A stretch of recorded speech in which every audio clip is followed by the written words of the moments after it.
Bonjour à tous, merci à tous ceux d'entre vous qui êtes parmi nous ce soir. Sachant que ce soir, on vous présente un très gros travail qui a été réalisé par à la fois l'équipe conseil et l'équipe marketing. Donc vraiment merci à eux. Ça fait à peu près un an qu'on réalise cette étude dès que les valeurs de reconstitution sortent de la part des différentes sociétés de gestion. C'est énormément de travail en fait parce que les sociétés de gestion ne communiquent pas nécessairement toutes très proactivement leur valeur de reconstitution. Donc, ça nous force à aller un petit peu leur tirer les vers du nez. Donc, voilà, donc beaucoup de travail, en fait, qu'on va essayer de condenser ici, sachant également que nous pourrons vous partager ensuite un tableau avec tous les chiffres que vous pourrez reprendre par ailleurs, ainsi qu'une étude un peu plus le format long, format écrit, donc vraiment format PDF, qui reprend la plupart des enseignements que nous avons tirés sur les valeurs de reconstitution. Donc ce soir, on parle de l'évolution du marché immobilier et puis évidemment en particulier pour les SCPI, avec une question finalement, si je devais faire un thème à ce webinaire, ce serait vraiment SCPI, a-t-on touché le fond? SCPI, le pire est-il derrière nous? Qu'en est-il? Et sommes-nous finalement peut-être en train de rebondir? Donc, sans plus attendre, on y retourne. Alors, on se rappelle, je ne vais pas passer nécessairement très longtemps sur cette courbe des taux, mais on le sait, depuis à peu près la mi-année 2022, une période difficile s'est engagée pour l'immobilier, suite évidemment à la remontée très brutale des taux d'intérêt, qui est donc ici modélisé par les taux de crédit immobilier, donc qui peut-être ont un peu de retard généralement par rapport aux taux d'intérêt. Mais donc, qu'est-ce qu'on observe? Voilà, à partir de mi-2022, on passe de quasiment 1% pour arriver au-dessus de 4%. Et le point favorable, hein, quand même, c'est que depuis, on va dire, alors fin 2023, début 2024, eh bien, ce qu'on observe, c'est que maintenant, ça fait plusieurs mois de manière consécutive qu'on observe une vraie baisse des taux. Alors, on l'a vu évidemment par les banques centrales, mais on le voit également dans les taux de crédit immobilier. Et la raison pour laquelle je vous montre ce graphe, parce que c'est vraiment parce que c'est ce choc-là qui a eu un impact sur l'immobilier pour une raison très simple. De manière générale, quand les taux sans risque augmentent, donc on peut avoir un meilleur taux d'intérêt dans ce qu'on appelle le sans risque, eh bien, généralement, la valeur des actifs qui ont du risque, donc l'immobilier fait évidemment partie des actifs qui ont du risque, a tendance à baisser de manière mécanique et inversement, si les taux sans risque baissent, généralement, les actifs risqués ont tendance à monter en valeur. Donc voilà le rappel, on est ici, donc on peut se poser la question finalement de se dire, bah voilà, le pire est-il derrière nous? Rapide rappel également, on va juste parler beaucoup de la valeur de reconstitution ce soir et donc c'est important de se rappeler ce que c'est la valeur de reconstitution. Quand on parle de SCPI, il y a deux valeurs qui sont particulièrement intéressantes.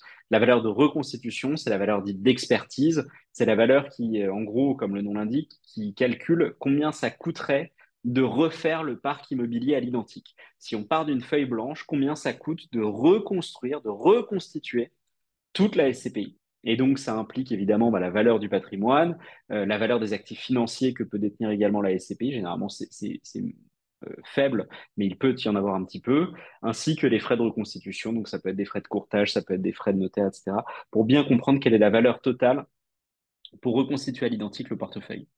Et donc ça, c'est donc une valeur d'expertise à comparer avec le prix de souscription, qui est le prix auquel on achète les parts. Donc évidemment, c'est ce qu'on verra dans le slide d'après. Bien, le plus intéressant, c'est quand on achète à un prix qui est inférieur à la valeur d'expertise. Sur ce slide, j'en profite pour mettre un tout petit point nouveauté qui est paru en fait en juillet 2024 par l'autorité des marchés financiers dans l'ordonnance qui s'appelle 2024-662, qui a changé la manière enfin la fréquence de calcul de la valeur de reconstitution, puisque désormais les SCPI capital variables doivent faire évaluer la valeur de reconstitution de manière semestrielle, donc deux fois par an, alors qu'auparavant, c'était une obligation annuelle. Je tiens à le préciser également, il me semble que le décret n'a pas encore ou n'avait pas encore été publié pour le 30 juin 2024, ce qui signifie que toutes les sociétés de gestion n'ont pas procédé au calcul de la valeur de reconstitution au 30 juin 2024, mais désormais, à partir de 2025, elles auront l'obligation de le faire au 31 décembre et au 30 juin comme le stipule cette ordonnance. Donc peut-être un rapide rappel sur la valeur de reconstitution et le prix de la part dont on vient de se parler. il y a une obligation réglementaire qui consiste à dire que si la valeur de reconstitution, c'est cette ligne pointillée ici, eh bien, le prix de la part peut être dans cette bande entre plus 10% en surcote, donc plus cher, et moins 10% en décote, mais ne peut jamais sortir de cette bande. Ce que ça implique, c'est que si jamais la valeur de reconstitution venait à évoluer à la hausse ou à la baisse, de sorte à ce que le prix de la part sortirait du bandeau, du tunnel de plus 10 ou moins 10%, alors obligatoirement le prix de la part devrait être modifié. Et donc on va y revenir, mais c'est ça qui est important de bien comprendre, c'est que on ne peut pas avoir des cas où, par exemple, la valeur de reconstitution divergerait drastiquement du prix de la part sans que quoi que ce soit ne soit fait pour remédier à cette situation. Donc ça, c'est un point important. La valeur de reconstitution et le prix de la part ne sont pas liés exactement en un pour un, mais le prix de la part doit évoluer dans un bandeau proche de la valeur de reconstitution. J'en profite avant qu'on enchaîne pour rappeler, donc vous pouvez poser vos questions hein, sur l'onglet Q&R et nous vous y répondrons en direct et enfin en direct par les membres de l'équipe qui sont sur le chat et ensuite en fin de webinaire. Donc, juste pour illustrer ce mécanisme du plus 10 moins 10%, on prend l'exemple de Epsilon 360, qui donc aujourd'hui présente une décote de 7,57%. C'est une décote élevée. Alors, décote, c'est très favorable, hein, donc je tiens à le préciser. On emploie les termes de surcote quand le prix de la part, le prix d'achat est supérieur à la valeur de reconstitution. On emploie le terme de décote quand le prix d'achat est inférieur à la valeur de reconstitution.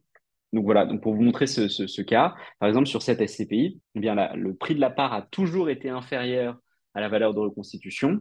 On voit que la valeur de reconstitution a pu évoluer, hein, notamment dans la période un peu chahutée 2022, 2023, 2024. Mais ce que l'on observe, c'est que bien voilà, on a toujours été en décote et y compris malgré une petite revalorisation qui a eu lieu déjà en 2024, eh bien on reste avec une décote conséquente sur la SCPI Epsilon 360. Alors, maintenant, on peut rentrer dans le vif du sujet. On a couvert les bases. Pourquoi on a eu ce moment un petit peu compliqué sur le marché, et puis le rappel sur la valeur de reconstitution. Et donc, désormais, on va vous livrer notre analyse et donc vraiment essayer de synthétiser les données que l'on a pu observer. Et on voulait commencer avec un point positif. Alors, cela dit, les esprits chagrins me diront que c'est un petit peu en demi-teinte et je vous expliquerai pourquoi. Mais le point positif est le suivant: on s'est intéressé à calculer l'écart moyen entre la valeur de reconstitution et le prix de la part. Donc, ce qu'on a fait ici, c'est qu'on a mis les décotes en positif. C'est-à-dire que quand on dit 4%, par exemple, ici, ça veut dire qu'en moyenne, le prix d'achat était de 4% inférieur à la valeur d'expertise pour la SCPI. Donc, c'est favorable. Plus c'est haut, mieux c'est.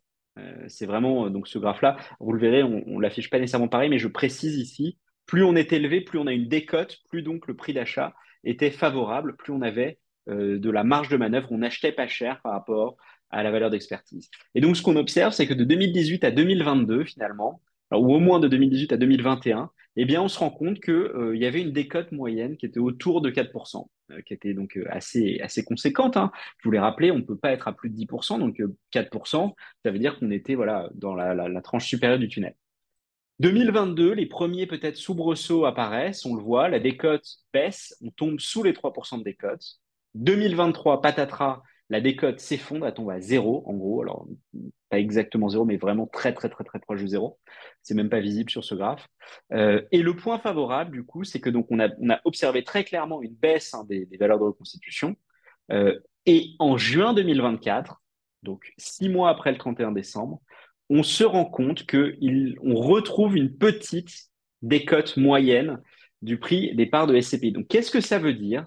Une hirondelle ne fait pas le printemps. Néanmoins, ce qu'on peut voir ici, c'est que après avoir peut-être touché le point bas sur la décote au 31 décembre 2023, on est en droit d'espérer, sachant désormais qu'en plus les banques centrales sont plutôt dans une phase de baisse des taux, que la décote remonte et donc que finalement, eh bien, on se remette à acheter des parts qui ont un petit peu comment dire, un petit peu de flexibilité par rapport à leur valeur de reconstitution. Donc, point favorable. Je me permets tout de suite de tempérer un tout petit peu ce propos. On pourrait aussi le voir plus défavorablement en se disant, c'est très simple, pour que la décote réaugmente, il faut que le prix de part baisse. Et donc, effectivement, ce qu'on verra, c'est que la décote ici qui remonte Finalement, elle est liée à deux facteurs parallèles. L'un, c'est une forme de stagnation des valeurs de reconstitution, c'est-à-dire que les valeurs de reconstitution ont baissé et maintenant elles sont à peu près stables. Et en parallèle, on a encaissé des baisses de parts et donc à valeur de reconstitution stable, eh bien la décote réaugmente puisque les prix de parts ont baissé.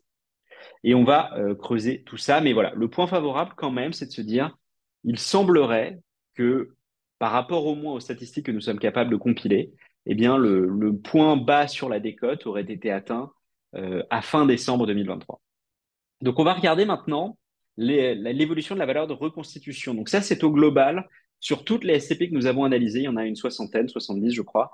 Donc qu'est-ce qui s'est passé? Ce qu'on a fait, c'est qu'on a tout indicé en base 100 en 2018. Donc, on a pris toutes les valeurs de la Constitution, on a considéré que c'était ça la base, et on a regardé comment ça a évolué au fil du temps. Donc, ce qu'on observe, c'est très clair. De 2018 à 2021, il y a une hausse. On passe de 100 à 104,33. Fin 2022, et c'est ça qui est assez intéressant, et on viendra dessus parce qu'on a des stats également entre la France et l'Europe. Ce qui est assez surprenant ici, c'est qu'en fin de compte, fin 2022, on aurait pu être en droit de s'attendre à ce que les valeurs de reconstitution baissent déjà. La hausse des taux avait déjà été engagée, on aurait pu déjà voir des premières répercussions. Et finalement, ça n'a pas été très flagrant à fin 2022. Et ça s'est vraiment ressenti fin 2023 voilà, et donc juin 2024. Et donc ça, c'est ce que je vous disais. C'est-à-dire qu'aujourd'hui, il semblerait qu'on a encaissé la chute et que voilà, on est maintenant dans une vraie forme de stabilisation. On retrouve un point bas et à partir duquel on peut espérer pouvoir remonter. On a maintenant voulu faire un petit détail par secteur pour pouvoir se rendre compte finalement de à quel point différents secteurs ont pu être impactés différemment. Donc c'est toujours pareil, toujours un indice en base 100 en 2018. En revanche, la manière dont ça fonctionne, c'est qu'au lieu de prendre toutes les SCPI en même temps, nous les avons segmentées par typologie, donc que ce soit des SCPI diversifiés, bureaux, commerce, etc. Bon, ce qu'on observe est assez simple, c'est que finalement, les CPI qui ont été le plus impactés par la baisse, on le voit, je pense, quand même assez nettement ici, c'est le bureau qui clairement sort du lot ici, puisqu'en fait, on se rend compte que le bureau est passé de, en gros, 100, 102, 103 à 90, en base 100 toujours, hein, mais donc ça fait une baisse de quasiment 12% sur le bureau. C'est de loin la plus grande baisse que les SCPI aient enregistrée en valeur d'expertise, quelles que soient les typologies d'actifs regardés sur les SCPI. Je pense que ça ne vous surprendra pas. On y reviendra. On va parler un petit peu des différentes SCPI qui ont vu leur prix de part baisser.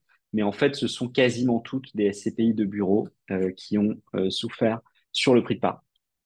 Nous avons également fait une analyse par type d'actif géographique, pardon. Donc, c'est-à-dire de se dire finalement, est-ce que les SCPI qui investissent en Europe par rapport à celles qui investissent en France ont été aussi impactées ou pas. Et là, il y a un point que je trouve intéressant et ça rejoint ce que je vous disais il y a deux slides, c'est le fait qu'en fait, en Europe, la baisse s'est produite plus vite. On le voit en fait vraiment en Europe, là, le point haut, c'était 2021. Et dès 2022, il y avait une baisse. Alors vous me direz modeste, néanmoins baisse visible. Et 2023, une autre baisse. Mais finalement, on a lissé la baisse vraiment sur les 2 années 2022-2023. Et finalement, c'est ce qu'on voit ici. Hein, bah, voilà, en Europe, à juin 2024, on est eh bien vraiment quasiment plat, puisqu'on a une baisse de 0,5%, c'est vraiment extrêmement minime. À l'inverse, en France, il y a eu un effet un petit peu amortisseur. Alors, on parle souvent de l'amortisseur social en France, notamment pour les problématiques de chômage. Là, on a une forme d'amortisseur qui n'est du coup pas social sur les prix. Et ce qu'on observe, c'est qu'en fait, entre fin 2021 et 2022, il y a eu quasiment aucune baisse. Déni des experts. On parle parfois du fait que les taux d'intérêt soient à taux fixe en France par rapport à des taux variables dans d'autres pays peut retarder un petit peu le fait de ressentir les baisses. Mais en fin de compte, c'était un petit peu reculé pour mieux sauter, puisque les SCPI françaises n'ont certes pas baissé en 2022, mais en fin de compte ont accusé le coup beaucoup plus fort en 2023. Et ce qu'on voit, ben, un peu comme sur les européennes, mais de manière un peu moins marquée, hein. C'est-à-dire que comme on a attendu pour baisser, ben, en fait, on a encore un petit peu baissé en juin, alors beaucoup moins, hein. On voit, là, on passe de 103 à 90, à 97,5, donc il y avait une baisse vraiment conséquente de quasiment 6%. Là, la baisse est bien moindre puisqu'elle est d'à peu près 1,5%. Mais voilà, mais encore légère baisse. Mais ce qui est très favorable, c'est que quand on regarde l'Europe, si on se dit que finalement l'Europe réagit plus vite que nous, que la France, eh bien, peut-être que regarder les SCPI européennes, c'est regarder un peu le futur de la courbe. Et donc, ce qu'on pourrait observer, voilà, c'est une baisse sur 2 ans et puis une forme de stabilisation depuis l'année 2024. Donc, n'hésitez pas de nouveau à poser toutes vos questions hein, sur QR. L'équipe va vous y répondre et en parallèle, moi, je répondrai à des questions en fin de webinaire. Alors, je pense que c'est un point qui va vous intéresser. Ce sont finalement toujours les meilleures décotes. C'est-à-dire que ce qu'on peut observer, c'est que souvent, regarder les grosses décotes permet de prédire les augmentations du prix de part. Je le précise, ce n'est jamais une science exacte. Ce qu'on est capable en revanche de faire, c'est de se dire, s'il y a une très grosse décote, il n'est pas impossible, je vous le rappelle, hein, ce fameux tunnel des 10%, quand on s'approche de la limite basse de ce tunnel, donc que le prix de part est vraiment quasiment 10% sous le prix de reconstitution, on peut imaginer qu'à un moment, la SCP devra revaloriser. Alors, je reprécise parce que tout à l'heure, les décotes, on l'avait inversé parce que c'était plus simple à lire sur le graphe, donc on affichait une décote positive. La décote moins 9, c'est très favorable, c'est-à-dire qu'on achète moins 9,31% par rapport à la valeur de reconstitution. Et pour illustrer mon propos sur le fait que c'est un indicateur pas trop mauvais pour potentiellement regarder des évolutions de prix de part, eh bien, quand on regarde, ça, ce sont donc les décotes au 30 juin. Donc, on a pris le prix au 30 juin par rapport à la valeur de reconstitution au 30 juin. Eh bien, ce qu'on observe, c'est que depuis le 30 juin, il y a déjà eu des revalorisations sur un certain nombre de ces SCPI qui avaient des décotes très importantes. Par exemple, Epsilon 360, on avait 8,31% de décote au 30 juin. Il y a eu une augmentation du prix de part de 0,8%. Nous avons désormais une décote de 7,57%. Ça reste une très belle décote. Ça n'est donc plus la deuxième décote aujourd'hui, parce que la décote aujourd'hui, donc voilà, on a d'abord LF Opportunité IMO, puis Epsilon 360. Pareil, Crystal Rent, il y avait une très belle décote au 30 juin. Il y a déjà eu une revalorisation du prix de part. On est toujours en décote à moins 5%. Pareil pour Hirocosem, qui affichait quasiment 5% de décote au 30 juin et qui a revalorisé de 1%. Et enfin pour Kianos Pierre, qui affichait une belle décote de 4,34 au 30 juin, qui a déjà revalorisé. Donc finalement, qu'est-ce qu'on peut retenir de ce graphe? On peut retenir plusieurs choses.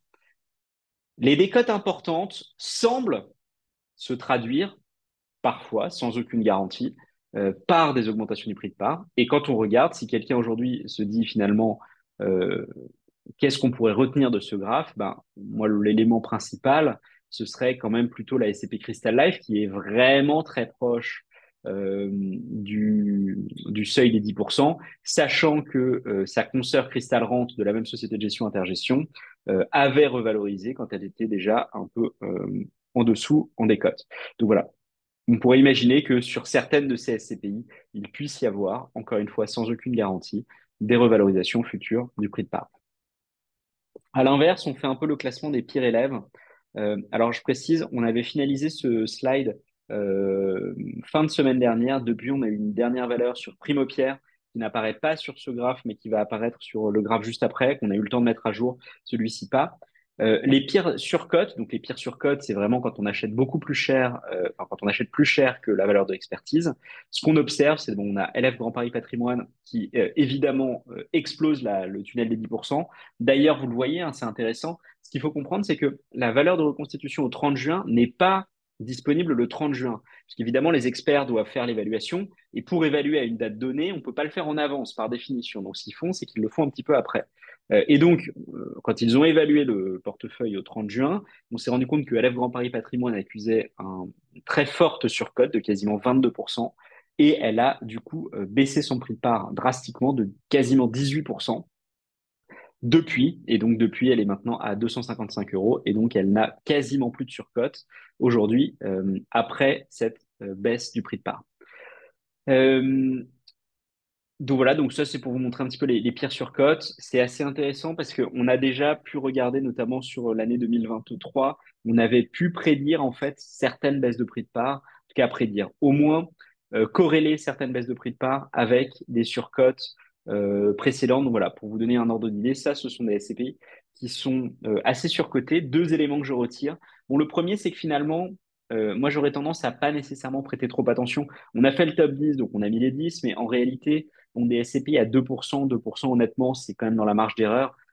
Je ne suis pas convaincu qu'il y ait vraiment raison de s'inquiéter particulièrement sur des SCPI qui sont, entre guillemets, si faiblement surcotés. C'est plutôt les surcotes élevées qui peuvent interroger. Et quand même, le point favorable, hein, c'est que quand on compare les décotes, bah, les meilleures décotes sont meilleures que les pires surcotes. Ce que ça veut dire, c'est que la dixième meilleure décote est à moins 4,21%, alors que la dixième pire surcote est à 2%. Donc voilà. Aujourd'hui, on a plus de décotes que de surcotes et on reviendra sur cette statistique un peu plus tard. Pour faire un résumé des différentes évolutions de prix de la part depuis l'année 2024, donc ça c'est uniquement depuis le 1er janvier 2024, on vous a listé un certain nombre d'évolutions, sachant que certaines SCPI qui ont pu faire changer leur prix de part, je pense notamment à Élise et Pierre, ne sont pas incluses parce qu'elles ne font pas partie de notre panel d'analyse de manière générale. Mais voilà, mais d'autres SCPI qui ne font pas partie du panel pourraient avoir baissé, ça c'est vraiment notre panel, ce qu'on a pu observer. Sachant que c'est un panel quand même assez large, hein, de quasiment 70 SCPI. Bon, on a vu donc pas mal de hausses de prix de part, Crystal Rent, Epsilon 360, Hirokozen, Kian et Hospierre. On les avait toutes vues dans les meilleures des cotes. Et puis évidemment, un ensemble de SCPI qui ont baissé leur prix de part, avec certaines baisses très fortes. Je pense par exemple à Primopierre. Primopierre, dont je vous disais juste avant, on n'avait pas pu l'inclure dans le tableau du dessus. On a eu les informations un peu plus tard, on les a eu cette semaine. Voilà, mais donc du coup, Primopierre qui baisse de 30% de nouveau, après plusieurs baisses déjà, des baisses assez douloureuses. Euh, Qu'est-ce qu'on peut retenir de ça? Moi, je retiendrai un élément, c'est qu'il y a quand même des vraies caractéristiques communes au SCPI qui baissent. Et en réalité, c'est quand même réparti sur un faible nombre de gérants, puisque Edissimo, Génépierre, Rivoli Avenir Patrimoine sont toutes les trois gérées par Amundi. Euh, Bon, Eurovalis, c'est Advenis, Notapierre, pareil, c'est un peu différent. Primopierre, Primovis, c'est Primonial. Et LF, c'est la française qui fait partie du groupe Crédit Mutuel. Donc voilà, donc c'est généralement, et c'est ce qu'on vous avait déjà dit dans de précédentes éditions de ce classement, ce qu'on observe, c'est quand même toujours la même chose. Les SCPI qui ont pâti sont des SCPI anciennes, de bureaux, généralement bancaires. Et cette année encore, ça se confirme. On n'a pas repris toute la liste des baisses de prix de part depuis 2023, mais c'était vraiment criant, puisque c'est réparti finalement sur un très faible nombre de gérants, les baisses de prix de part. On voulait également finir donc sur une note favorable. Bon, ça, c'est un peu notre analyse. Je vous l'ai dit tout à l'heure, il n'y a aucune garantie. En revanche, c'est certain, et on voulait vous le partager, quand on regarde tout ça, il y a quand même une SCPI qui sort clairement du lot. On l'avait déjà vu sur ce tableau, moins 9,31%, Crystal Life. C'est vrai que quand on regarde son historique, il est quand même très favorable. La valeur de reconstitution, qui est donc en bleu clair pointillé ici, a toujours été au-dessus du prix de part depuis 2021. Elle l'a même toujours été assez largement.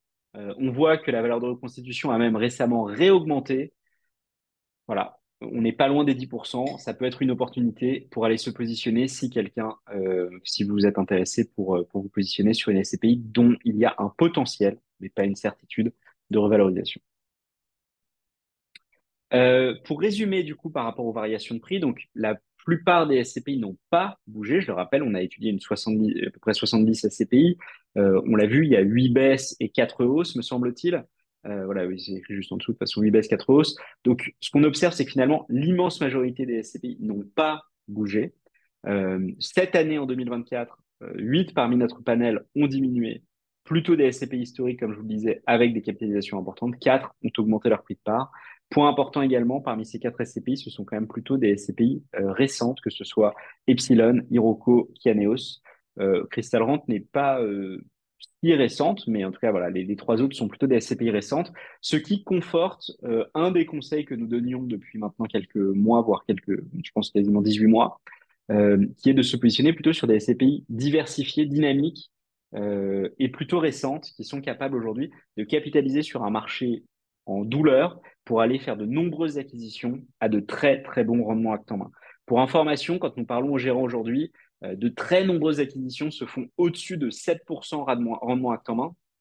C'était inenvisageable il y a 2 ou 3 ans. Donc vraiment, aujourd'hui, les SCPI qui collectent, qui sont capables d'aller réaliser des acquisitions, sont en fait en train d'aller acheter la performance de demain, puisqu'on est vraiment dans un moment très favorable aux acquéreurs, notamment aux acquéreurs cash, comme peuvent l'être les SCPI.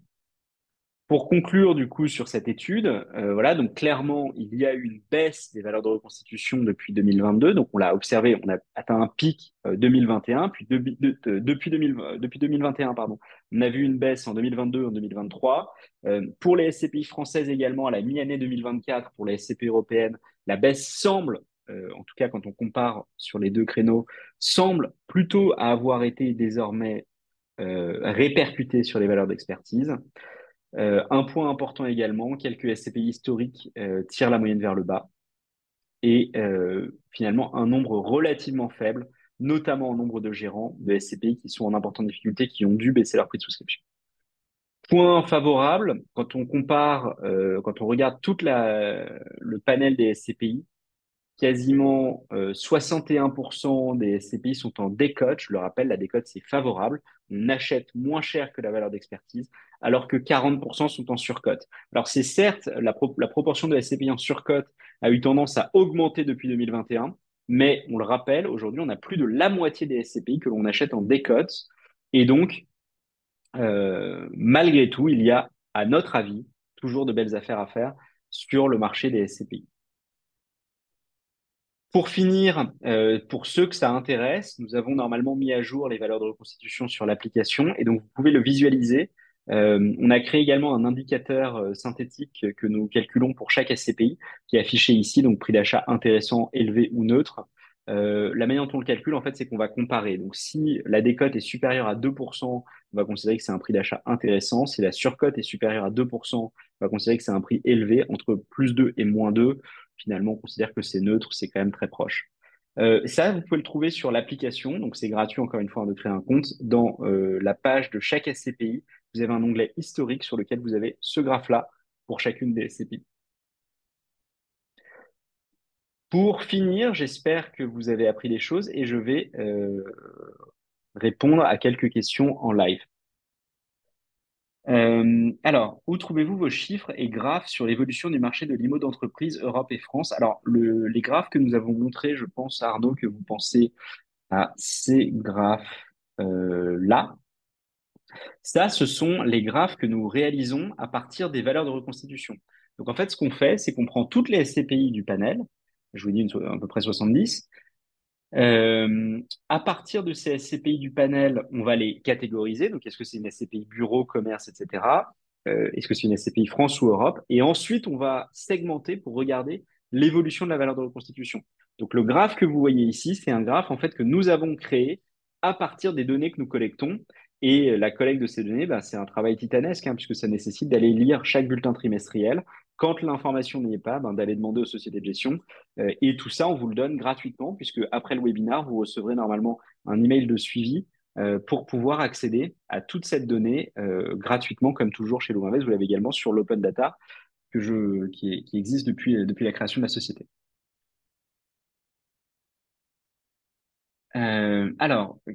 Quelqu'un qui demande, quand on sort d'une SCPI, donc quand on vend ses parts, est-on forcé d'accepter le rachat par le fonds de remboursement ou pouvons-nous attendre de sortir avec la valeur de retrait? Non, vous n'êtes pas forcé. Vous pouvez attendre de vendre plus tard. Vous pouvez aussi, par exemple, alors certaines personnes peuvent faire ça, c'est si vous voyez que vous êtes très loin dans la file d'attente, vous pouvez aussi, par exemple, retirer votre ordre de vente et attendre que la liquidité revienne sur la SCPI pour sortir à la valeur de retrait plus tard. Quelle est la SCPI étrangère la plus décotée? Alors, hop, je vous ramène à ce tableau-là. Euh, Vous le voyez ici, donc parmi les SCPI étrangères les plus décotées, on va avoir, alors Crystal Life a un petit peu d'étrangers, mais on va avoir, donc Crystal Life en partie, mais parmi celles qui sont vraiment très étrangers, on va avoir Cœur d'Europe, Hirokozen, Atria Motel, qui sont les SCPI étrangères les plus décotées et que nous conseillons d'acheter. Honnêtement, ce sont donc Cœur d'Europe, Iroko, Atrium sont des très bonnes SCPI. Crystal Life aussi est une très bonne SCPI, il me semble. Cela dit, je vais illustrer mon propos tout de suite par une vérification rapide. Hop, mince. Hop.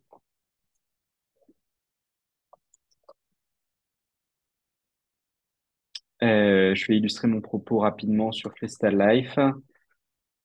Voilà, oui, c'est ça. Donc Crystal Life, on est quand même à 70% en France, mais à part ça, c'est une très bonne SCPI. Voilà, donc pour répondre à votre question, je vous propose vraiment ces différentes options, notamment, on l'a vu, Hirokozen, Atrium Hotel, Cœur d'Europe. Quelle est la liste des 70 SCPI analysés? Donc ça, nous allons vous le partager. Nous avons créé un tableau. Ça va être assez compliqué de vous les lister toutes, mais ce que je vous conseille de faire, c'est peut-être quand on vous enverra les informations pour notamment le tableau, bah, vous aurez la liste de toutes les SCPI analysées. Est-il possible d'obtenir une décote supplémentaire sur le marché secondaire? Oui, vous pouvez via le marché de gré à gré. Vous pouvez par exemple racheter à quelqu'un qui souhaiterait vendre ses parts de manière moins chère. En revanche, sur le marché de gré à gré, bah, ça nécessite de trouver un acquéreur et les SCPI, notamment les SCPI à capital variable, ne tiennent pas nécessairement tout un carnet d'ordre très bien organisé sur le marché secondaire. Donc, la réponse est théoriquement oui, mais c'est quand même pas mal de travail.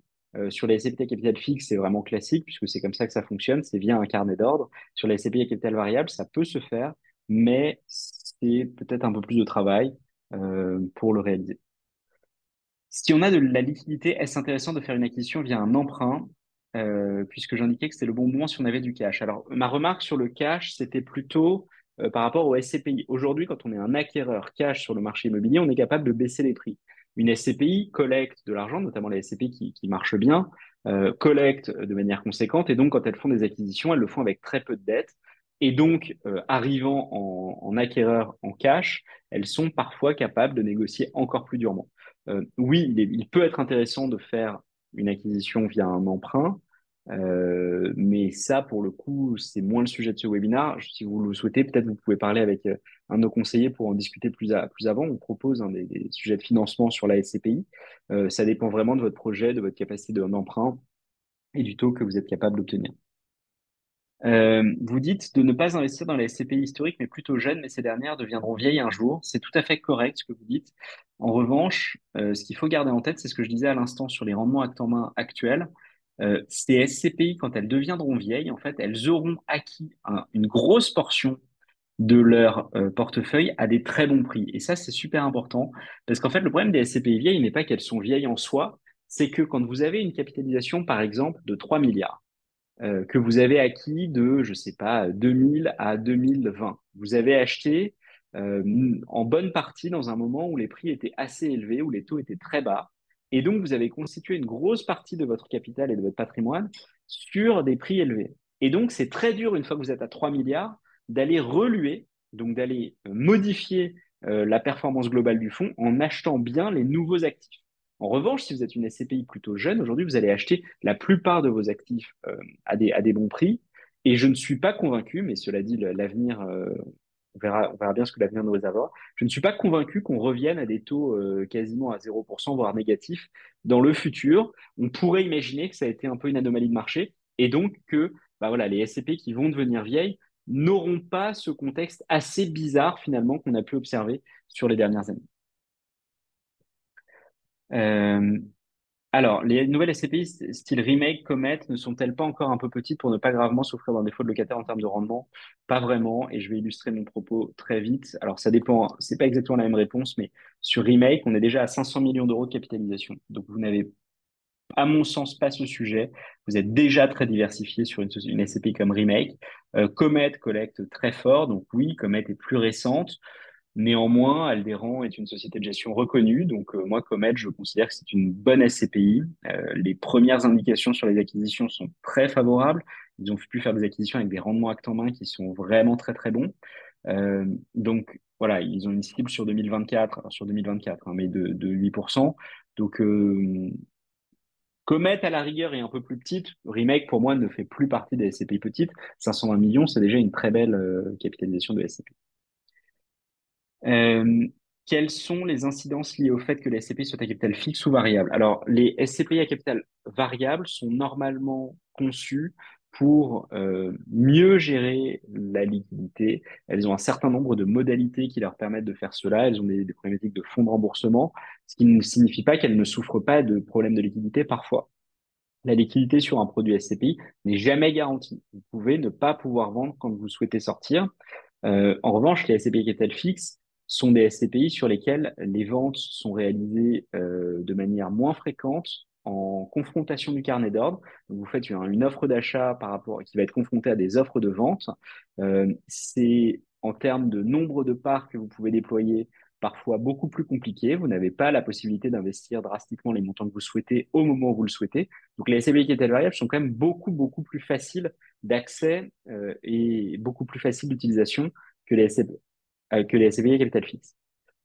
Et puis peut-être dernière question pour ce soir, je vois que quelqu'un me demande comment trouver les offres de gré à gré. Sur les SCPI capital fixe, donc, les sociétés de gestion sont dans l'obligation de publier sur leur site le carnet d'ordre, donc ça vous pouvez le trouver pour les SCPI capital fixe. Pour les SCPI capital variable, comme je vous le disais, ça n'est pas toujours facile. Certaines sociétés de gestion publient les carnets d'ordre, la plupart, à ma connaissance, ne le font pas. Et en réalité, notamment pour les SCPI capital variable qui n'ont pas de problème de liquidité, vous n'avez objectivement pas de marché secondaire. Les SCPI collectent et donc c'est très rare d'avoir du marché secondaire sur ces SCPI. La question du coup, ça pourrait être uniquement sur les SCPI capital variable qui ont des problèmes de liquidité. Et bon, c'est vrai que déjà d'une, nous on en vend assez peu. Enfin, en disant que la sélection des SCPI qu'on a inclut peu de ces SCPI avec des problèmes de liquidité. Et de manière générale, ça nécessite de contacter la société de gestion qui peut ou pas faciliter la transaction, mais c'est assez compliqué, je vous le cache pas. Euh, ah, pardon, excusez-moi, j'avais pas vu qu'il y avait encore trois questions. Je vais répondre rapidement. Donc, pour prendre un crédit, les taux sont environ un point supérieurs à l'IMO classique et il n'est pas possible de renégocier. Est-ce intelligent de prendre un crédit dans une période de baisse des taux? Honnêtement, c'est à votre appréciation. On a aujourd'hui des offres qui ne sont pas 1% supérieures à l'immobilier classique. On a une offre, la Sofiab, si je ne me trompe pas, qui est aux alentours des 4%. Et on a une autre offre que nous sommes en cours de référencement que j'espère nous pourrons vous proposer très prochainement, qui sera également autour des 4% avec une condition d'apport sur un placement financier de 20% de la somme empruntée. Donc aujourd'hui, on est capable d'emprunter quand même pas mal, enfin à des taux corrects comparables à l'immobilier classique sur de la SCPI. En revanche, vous avez raison, si vous êtes persuadé que les taux vont baisser, euh, évidemment, normalement, la baisse des taux devrait avoir un impact sur la baisse des taux, enfin sur les taux d'emprunt. Euh, Voilà. Écoutez, je vous remercie pour vos différentes questions. Et puis j'espère que vous avez appris des choses. Nous allons du coup prendre la liste des participants et des inscrits pour vous envoyer les informations dont je vous parlais, le tableau ainsi que l'étude format PDF. Mais j'espère que ça vous a intéressé et que vous avez appris des choses ce soir. En tout cas, je vous remercie pour votre temps et je vous souhaite à tous une excellente soirée.